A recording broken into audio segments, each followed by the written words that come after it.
a todas e a todos. Nos acordamos de apagar os móviles, modo avión, ou como querades, apagamos os móviles. Boas tardes a todos e a todas, sobre todo un día como hoxe. A verdade é que se agradece o esforzo realizado. Si normalmente xa sabemos que costa vir a este tipo de iniciativas, con un día como hoxe, pois doble agradecemento. Imos dar comenzo a unha cuarta charla deste 11º ciclo e, bueno, hoxe contamos con Ángel, que xa dou alguna outra conferencia aquí nestos ciclos, o Dr. Ángel Lado Llerena, que, como sabedes, é médico de atención primaria aquí en Outes, e, bueno, hoxe nos vai a falar sobre un tema, eu creo que importantísimo, e donde cada persoa ten a súa vivencia, porque isto é moi personal, pero despois sí que é algo moi importante, que é o tema da dependencia, o tema da lei de dependencia en si mesmo, e, bueno, todo o que leva consigo, non? Isto despois, no que el nos diga e no coloquio, pois supoño que van a salir moitos temas.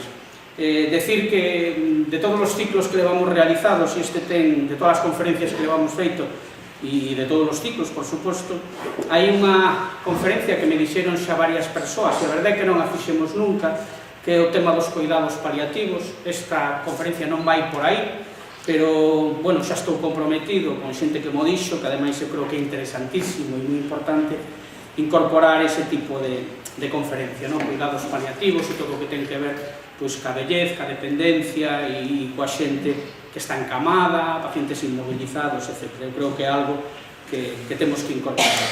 Entón, antes de dar paso ao Dr. Lado, agradecer, como sempre, ao Concello de Outes a participación en estas charlas, o Centro Social, como vedes, todo está sempre perfecto, eso é gracias a Manolo, gracias a Elvira, gracias a María Xosé, o Centro de Saúde, hoxe contamos coa presencia do Dr. Lado, a Disbismur, como sabedes, a Asociación de Discapacitados da Bisbarra de Muros e Noia, a Asociación Cultural Terra de Outes, temos aquí a Vicente, que xa se comprometeu a gravarnos e a meternos en YouTube antes de que salgades daqui, xa estades todos na nube por aí, coa conferencia de hoxe, e a Xerencia de Xestión Integrada de Santiago, que claro era que nos dá o visto bo para que isto se faga.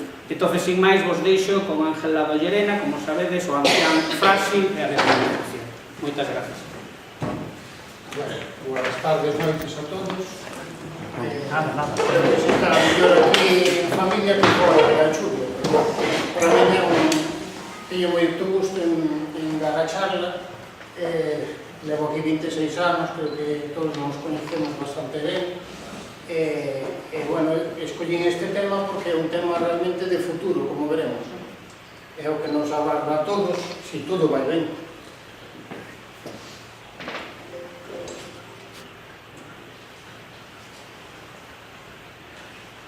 Bueno, pues empezamos aquí por unha pirámide. Unha pirámide é unha figura xeométrica que ten unha base moi ancha para aguantar todo o peso e arriba estaría unha parte o cunho.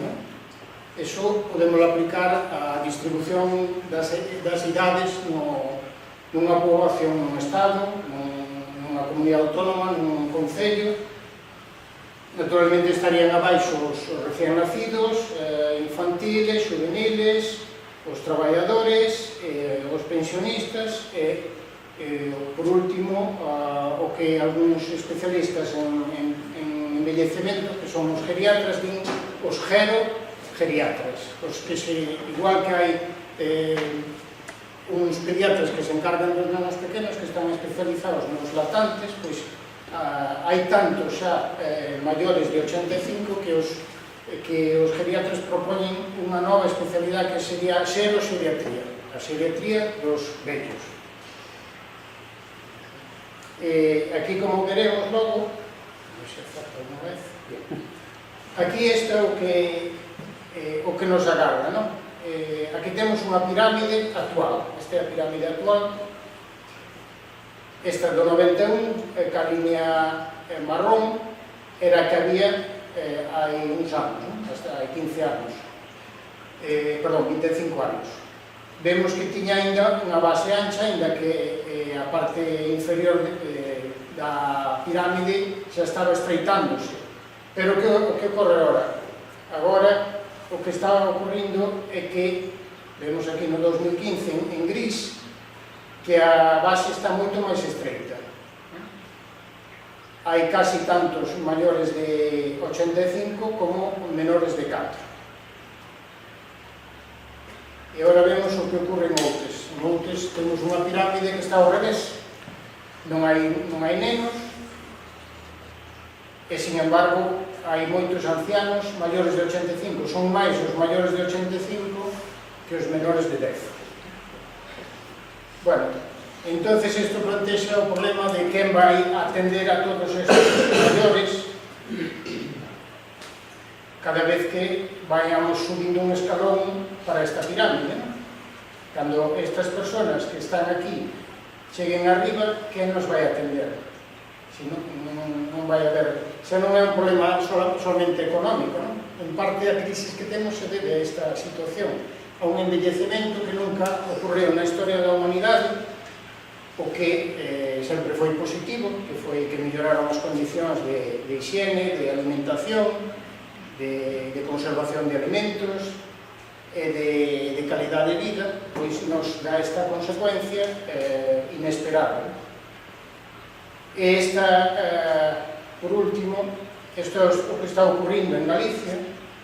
As comunidades que están en vermello son as que están peor. Vemos que hai por cada 100, por cada 1000 fallecidos, só hai 612 nacementos.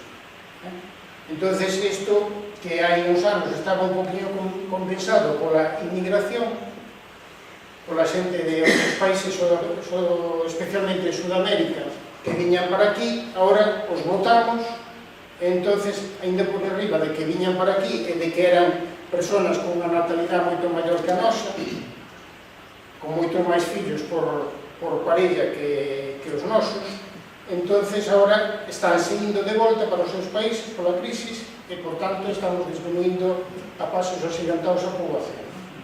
E mentras podemos pensar nos sirios, todo o que está ocorrindo, que non nos deixamos vir para aquí. Son cousas que falaremos máis adiante.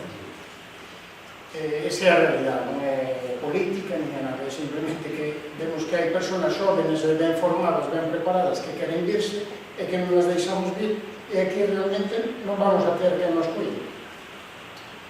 Bueno, empezamos a explicar un poquinho desde o punto de vista médico que significa o ancián frágil. O primeiro concepto, o primeiro que hai que entender é que hai un envellecemento normal, que sufrimos todos, no que pouquinho a pouco vamos perdendo capacidades.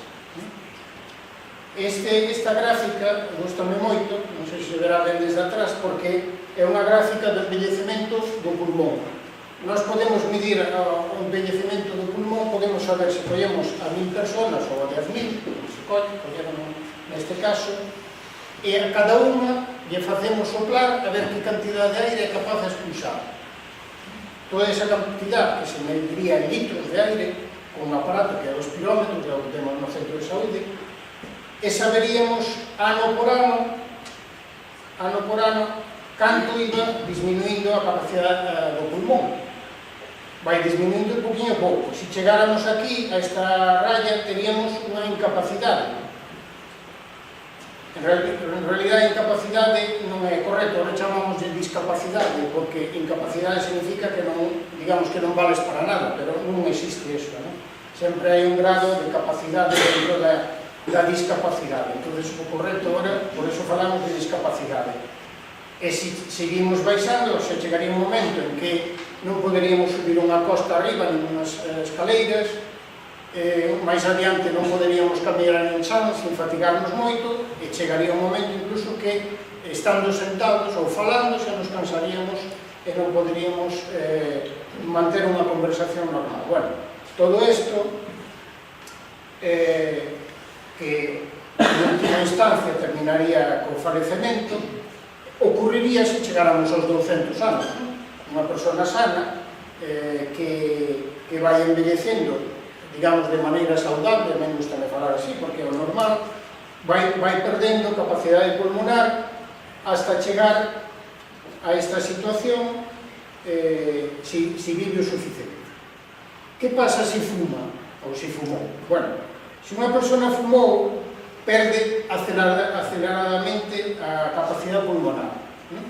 Se unha persona normal é capaz de expulsar 1 litro de aire, a medida, se ao cabo de 10 anos é capaz de expulsar só 900 centímetros, pois un fumador, en vez de expulsar 900 centímetros aos 10 anos, de comparalo con unha persona non fumadora, pois estaría en 800. O sea que se perdería moito máis rápido a capacidade pulmonar e chegaría a incapacidade, esa fatiga, que ao mellor sería necesario telo con oxígeno, pois cando chegara estos 50, 65 anos. Bien, que pasa se deixa de fumar? Se deixa de fumar, non vai a recuperar o que había perdido, pero sí que seguiría perdendo como calquera non fumador. Pois empezaría máis abaixo, unha pérdida irrecuperable, pero non seguiría perdendo tan aceleradamente, senón que iría por abaixo, paralelo á curva de arriba.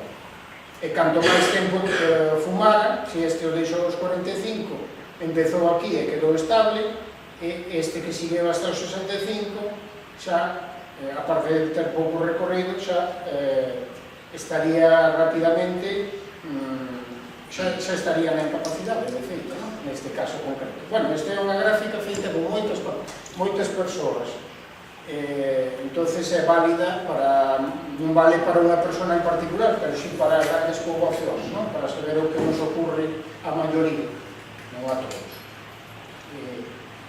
Con isto quero dicir que hai o que herdamos, o sea, o noso envellecemento saudable depende do que herdamos dos nosos 4 avós, para ser exactos, e depende do que faramos con esa saúde e dos problemas que teñamos, claro, hai enfermedades inevitables, hai accidentes, hai disgustos, porque non, todo isto nos afecta ao longo da trayectoria vital e forma parte do envellecemento, tanto a herencia que recibimos como todo o entorno e o medio onde nos desenvolvemos.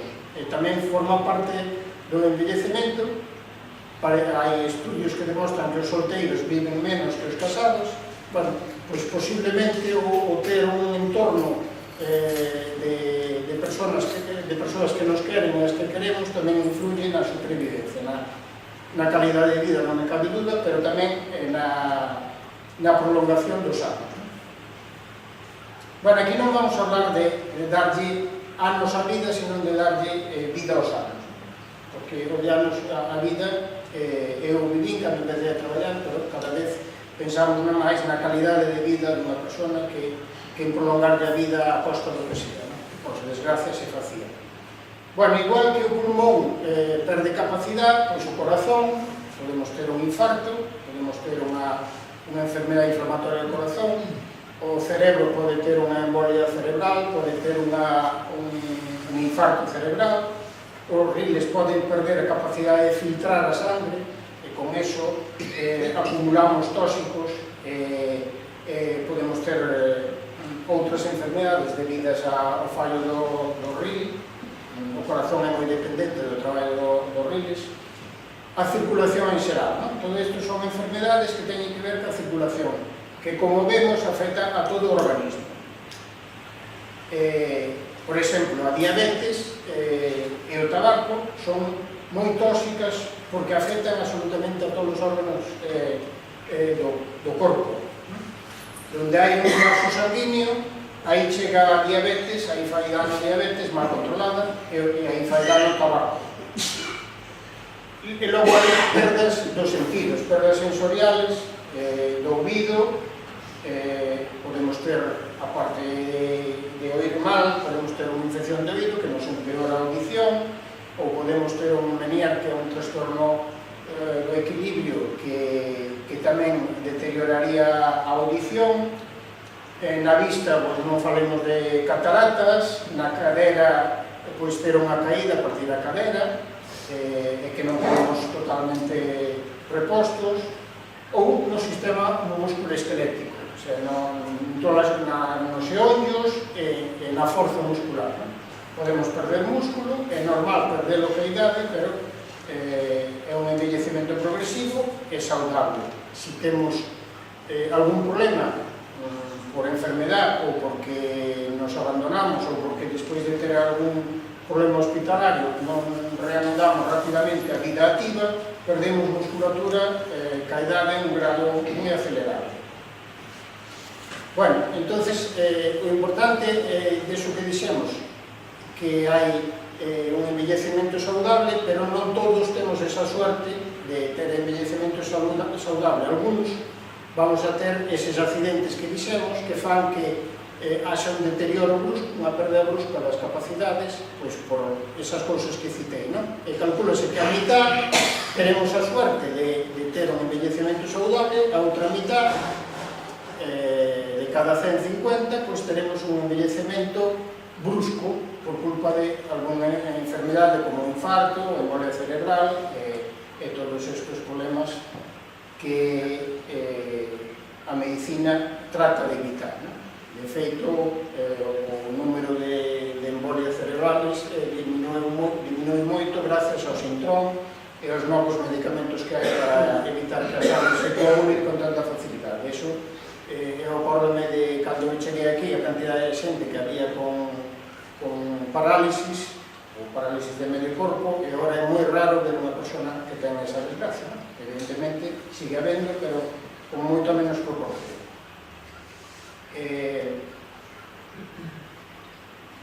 Bueno, agora vamos a falar de outro concepto, falamos da herencia e do ambiente no que nos movemos, que incluye todo tipo de enfermedades, por infeccións, por golpes, por cousas que tamén veñen da herencia e que se manifestan ca idade.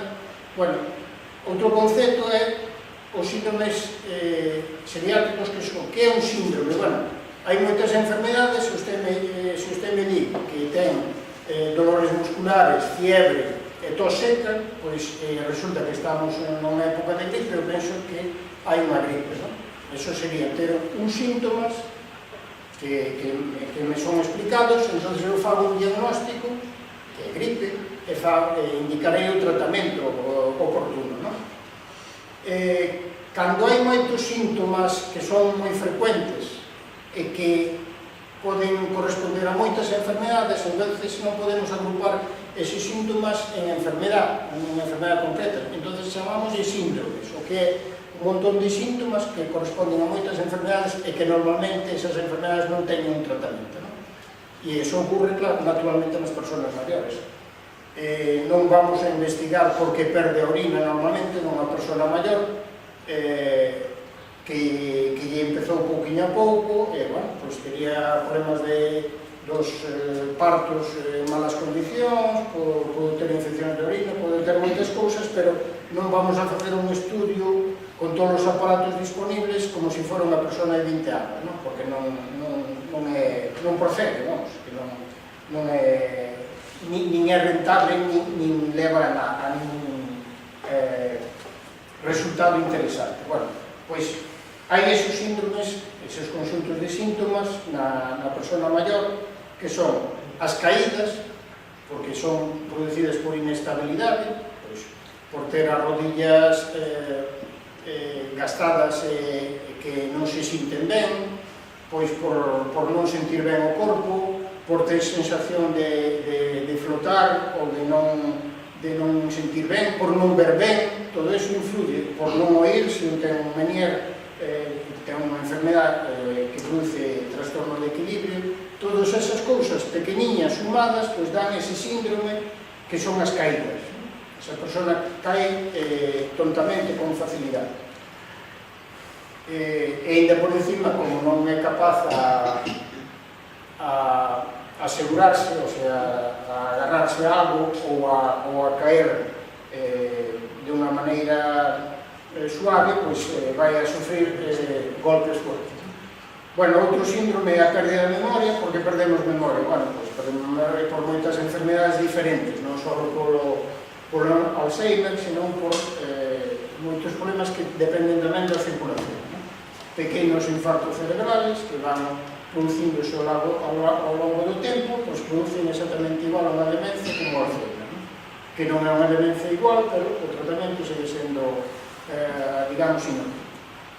As pérdidas de oriña, que xa dixen, a inmobilidade, pois unha persona que en cama pois ten certas particularidades e aí van incluídas as úlceras por presión, que son úlceras por apoio, porque unha persona que tuvo un ictus ou que non se pode mover ou que tuvo unha enfermedade reumática grave e que quedou inmobilizada, pois ten facilidade para nos sitios de apoio ulcerar a piel e iso ten un tratamento moi difícil.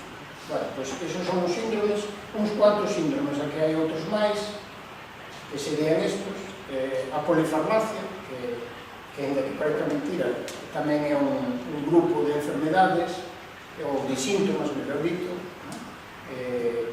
os trastornos da vista e do oído, que comentei, pero tamén o do gusto, hai persoas que perden a sensación de paladear os alimentos, e iso trae como consecuencia que disfrutan menos da comida e que probablemente comen menos ou a forza.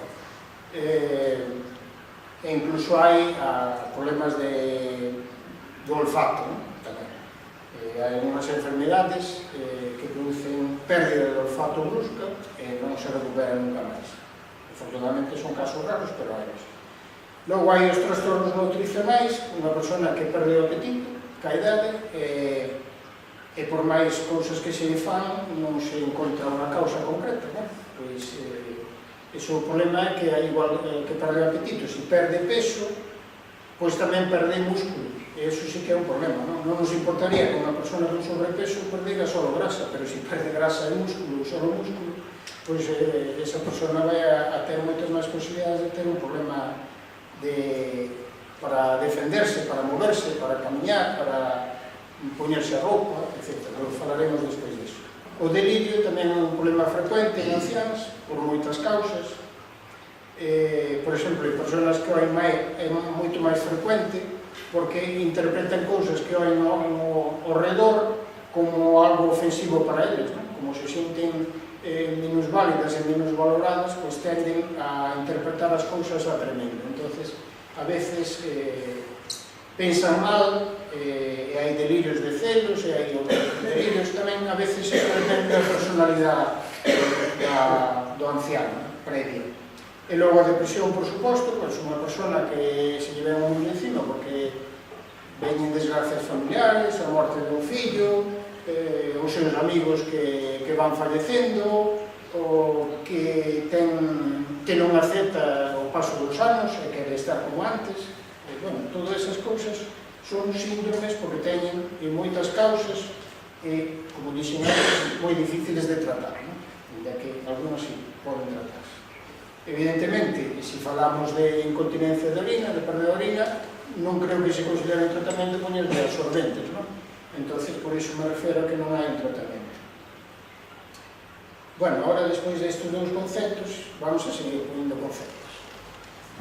Como podemos saber se unha persona, do caso que falamos, do 50% que ten ese problema de que envellece bruscamente por algún problema grave que lle ocorre de pronto? Bueno, podemos saber o grado de discapacidade que ten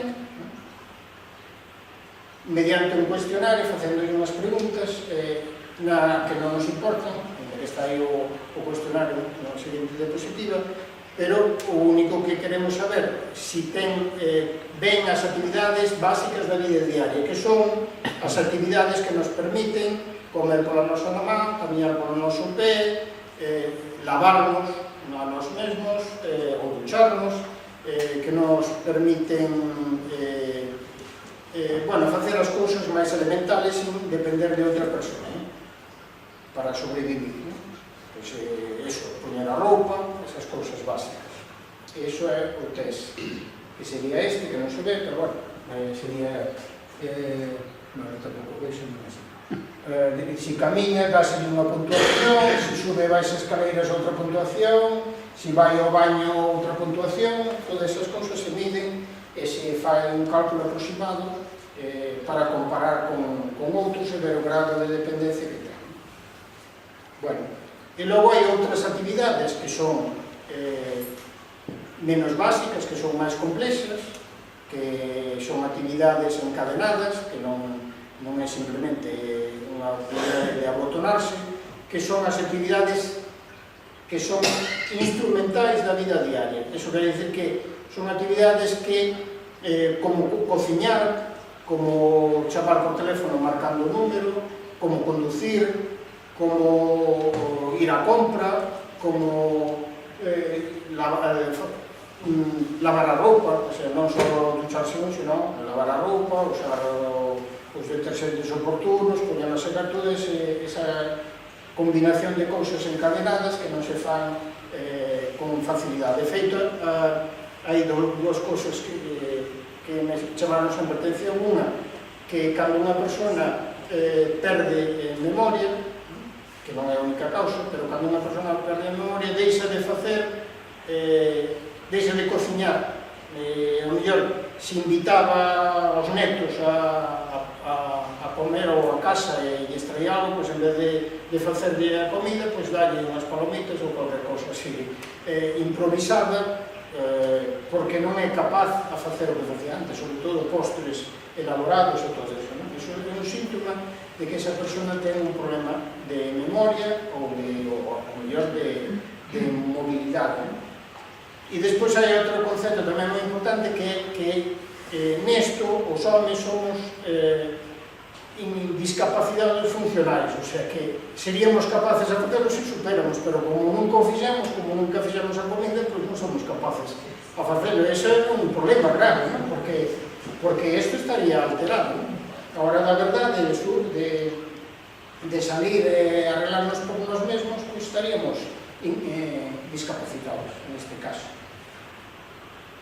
Bueno, e agora xa é o último concepto, e despois intentamos encadearlos todos. Bueno, o concepto de reserva funcional. Bueno, isto é, para que sea fácil de entender, igual que se vamos en un coche coa gasolina xusta na reserva e de pronto resulta que nos encontramos con un atasco ou que nos desvían porque está a carretera en obras e non podemos chegar ao noso destino, claro. Andaban moi xustiños. Bueno, pois, se poñemos o primeiro exemplo, aquela persoa que tiña un problema de capacidade pulmonar, que andaba moi xusto, que subía escaleiras ou subía unha costa sin problemas, pero lentamente, pois supoñamos que ten a gripe que pusemos no exemplo anterior, o ter gripe, o corazón vai latir máis rápido pola febre, ou vai a ter que aumenta a frecuencia respiratoria, respirase máis rápido, perdese máis líquidos polo sudor, entonces esa persona entra en barreno. Esa persona que non ten reserva funcional, que andaba no límite, entra en barreno. Entonces, ao entrar en barrena, que pasa? Pois que vai ir a urxencias, é probable que a hospitalicen, incluso pode estar en cuidados intensivos hasta que vence a infección. Pasaría o mismo, pois, cando unha persona ten un problema dos riles e tamén ten febre ou deixa de beber, pola razón que sea, ou ten unha diarrea, entonces o ril sin líquido non traballa. Se xa tiña un problema con líquido para limpiar a sangue e todos os medicamentos que toma, pois queda intoxícase porque se veñan sin líquido non é capaz a facer o que facía. Se temos, por exemplo, unha catarata e ainda por encima temos tensión na vista ou nos lastimamos o ollo ou temos unha conxuntivitis grave, pois entonces resulta que tamén temos un problema que non tiñamos, que nos íbamos defendendo, facíamos as cousas, actividades da vida diaria, actividades instrumentais, pero nese momento estamos incapacitados ou discapacitados. E se temos, por exemplo, por poñer outro exemplo, unha pérdida do oído, con un audífono e resulta que temos unha infección no oído, pois a mellor perdemos temporalmente o pouco que tiñamos. Bueno, pois é a reserva funcional. E iso é importante porque iso é o que define o ancián frágil. Unha persona que está no límite e que calquer cousa, calquer complicación, calquer cousa que deberíamos superar calquera con facilidade, pois pasa a ser unha causa de ingreso, de internamento en un centro de maiores, unha residencia, de que si ten unha persona que o coida, pois vai a estar moito máis sobrecargada esa persoa, o cuidador, todo eso pois é un problema para ele. Entonces quedaría esa persona frágil entre unha persona con un envellecemento normal e un discapacitado, con tendencia fácil a ser un discapacitado. Bueno, entonces nós realmente como podemos saber de unha maneira sinxela que persoas son anciáns frágiles, calculando que máis ou menos entre un 10 e un 20% de cada 100 hai 10 ou 20 que teñen esa fragilidade. E para que queremos saber? Podemos facer algo? Esas son as dúas preguntas que vamos a intentar contestar. Bueno, hai unha psiquiatra que a principios deste século, son un pouco raro falar de principios deste século, pero é a verdade, no 2001 fixo unha persona moi valiosa e fixo uns estudios nos que demostrou que con 5 condicións, estudiadas as 5 condicións, podemos saber se unha persona é frágil ou non, se cumple 3 desas 5 condicións. Estas condicións son: se houve unha pérdida de peso non intencional, claro, non por dieta, nin por unha enfermedade que produzca temporalmente pérdida de peso, eso de máis de 5 kilos ou do 5% do peso corporal habitual no último ano, se hai unha pérdida de forza na man para coller, se esa persona di que está cansada, desanimada, non triste, non depresiva, sino que non ten forza, que de pronto se quedou sin enerxía, digamos, para moverse. Se esa persona non pode facer un traxecto corto nun tempo determinado, sentándose nunha cadeira, dando os pasos e retornando, e se ademais a familia ou el di que se move moi pouco. Bueno, todas estas cousas, estas 5 cousas que repasamos aquí: perder de peso, perder de forza na man, así de fácil, con ese aparato,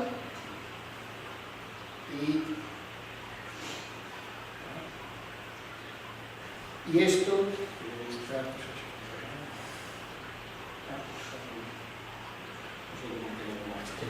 bueno, esta é a prueba esa que dice.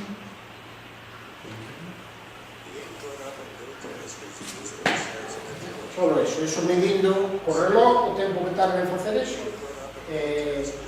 para cada edad hai un tempo determinado, e así xa sabemos se esa persona, cumprindo esos 3 desos, se esa persona é frágil ou non. Entón, sabemos aí que hai un paso de independencia a fragilidade e de fragilidade a discapacidade, e a única que dá marcha atrás é de fragilidade a independencia. Se facemos esta serie de cousas que dan resultado, bueno, valles dar a risa, pero os consellos son os de sempre: facer actividade física. Ese é o consello que realmente demostrou que isto esa persona podía manterse ou mellorar incluso sendo un ancián frágil. Entón, que clase de exercicio? Xa dixemos que no ancián frágil, se hai unha complicación, aumenta todo eso. A consultas no centro de saúde, o risco por enfermidade, risco de acudir a urxencias, risco de ingresar, risco da pérdida de independencia, necesidade de cuidador se non o tiña, ou máis sobrecarga do cuidador e, naturalmente, falecemento. Bueno, pois estes son os consellos. O primeiro, a actividade física sería a que aún máis lle apeteza, camiñar, que é fundamental. Aquí temos a suerte de ter a piscina ao lado, tamén sería interesante, que a veces a xente di non sei nadar, pero se aí están para ensinar a nadar. O baile aquí no centro de saúde, camiñar temos en Outes un paraíso para sendeiros para camiñar. Se un quere cuidar a horta, iso é estupendo, porque é unha actividade que a moitas persoas lle encanta.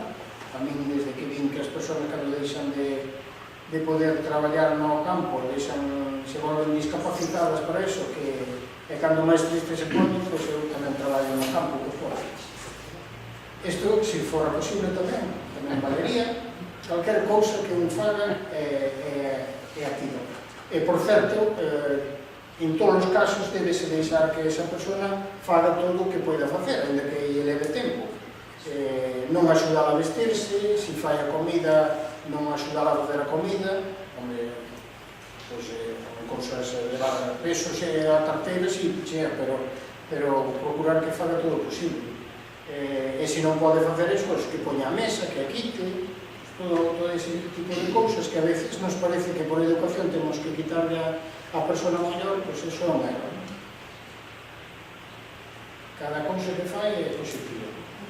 E agora temos outro síndrome que dixen antes que iba a comentar, que é a polifarmacia. Todos sabemos que as persoas cos anos vamos aos médicos metendo cada vez máis medicamentos e hai cousas realmente absurdas. Cando unha persona chega a tomar 20 medicamentos e dúas ou tres pastillas por cada, pois, bueno, ao mellor ten sentido, pero cando unha persona, no caso que pensamos, perde peso ou funciona mal o ril, pois entonces hai que replantearse algúns dos medicamentos. Entre outras cosas, porque sabemos que algúns, cando o ril traballa mal, e iso pode se medir nunha analítica, os medicamentos ou hai que rebaixarle a dosis ou hai que retirarlos. Algúns co riñón mal non se deben usar. E se un perde peso, posiblemente non necesite tanto medicamento para a tensión, simplemente por perder peso, non? Estamos aconsellando sempre que se perda peso. Cando ten sobrepeso, pois, se un o perde pola idade, pois, iso hai que aproveitar o positivo, non? E despois o outro síndrome, que era das caídas, que van aquí uns consellos para evitarlo, non? Que son consellos de sentido común, pero que a veces veñen persoas maiores que caeron e que recoñecen que non fixeron as cousas ben. Pois, cales son os consellos? Bueno, que son unha persona que é frágil, por iso nos interesa saberlo, podemos axudar moito, pois, retirando as alfombras que resbalen, usando alfombras que teñen, ou non usar alfombras que teñen unha base de goma para que non resbalen no chão. Usar un calzado bo, que teña tamén base de goma, e que lle sujete ben o pé. O mellor facer unhas obras, que antes había subvencións, agora non sei como está iso, pero obras para poñer apoios en todos os pasillos, nas escaleiras poñer pasamás dobres nos dous lados, cando subo ao baixo non levar nada na man, poñer luces sempre de apoio pola noite, bueno, a casa que este ben iluminada, agora grazas a Fred podes iluminar sin gran costo, entón hai que aproveitarlo, pero poñer unha luz nocturna, pois se levanta a orinar, moitas veces se adapta a habitación e se pon sempre o baño cerca, ou se non se pon unha silla con soporte para facer ali na habitación mesmo, que sería unha cousa interesante. Bueno, todo isto son os consellos que falamos. Evidentemente, outra das cousas que avergonza a primeira vez que se empeza a usar é o apoio, non? Se unha persona ten tendencia a caer, é fundamental que use un bastón para ter donde apoiarse antes de caer, ou, se é o caso, andador.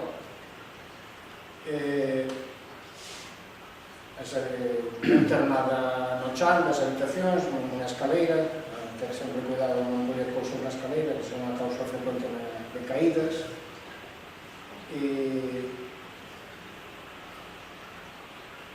iso é todo. E usar, bueno, aquí tamén di isto son cousas dos americanos, de ter un teléfono inalámbrico sempre a man, por si pasa algo, temos o sistema de cruz roxa, do botón de alarma, pero bueno, este é outra alternativa. si un cae en calquer sitio para poder avisar. E despois, unha vez que un ve que vai a caer, o ideal sería caer de frente ou de nádegas, evitando sempre caer de lado, porque eso sí que produce con máis facilidade fracturas de cadeira. Incluso hai uns sistemas para as persoas que caen moito, e direi que de cada 100 persoas maiores hai 40 que tuveron unha caída no último ano, e desas 40, a mitad caeron 2 ou 3 veces ou máis no último ano. Quer dizer que é algo moi frecuente. Entón, hai incluso unhas almofadas para poñer e evitar que uno se lastime cando cae, as persoas que caen. Bueno, a pesar de todo isto, hai unhas ventaxas de dinca e ventaxas de cervello, que un pode tomar a vida con máis calma, que xa non ten que si a afecta, porque non afectada, como comentei, se acepta que a vellez vai a ocurrir e que é algo que é inevitable, pois entonces todo isto de que desapareceron moitas das preocupacións, non todas, parecen outras, de que un, sabendo que ten que morrer pronto, pois o vai afectando, que xa non está tan preocupado pola saúde, e de que se está máis preocupado polo de hoxe que polo de mañá. Xa non ten unha expectativa de futuro, entonces dedícase a familia, aos fillos, a todo o que ten perto como algo, un tesouro que hai que cuidar. Porque do que cando morremos, o único que vai quedar, independentemente que un cree ou non en Dios ou no paraíso, pois o único que vai quedar é o recordo dos nosos, dos nosos amigos, dos nosos vecinos ou dos nosos familiares. E despois, sobre todo do tempo libre, non se debería ocupar en atender a televisión. E moitos, cando nos jubilamos, si temos a capacidade, precisamente polo que comentei antes, da pirámide invertida, de axudar, eu propoño eso, de axudar os que están en peor situación que nós, pois deberemos ocupar unha parte do noso tempo, porque o voluntariado, contra o que pensamos, non é unha esclavitude. Tanto pode ser un voluntario que dedica un día, unha hora ao mes, como que dedica 7 horas ao día. Eso é independente. Pero eu creo que non nos vai a quedar máis alternativa. Dilo preparando ahora porque é un problema que se nos ven encima. Nada máis. Me referín a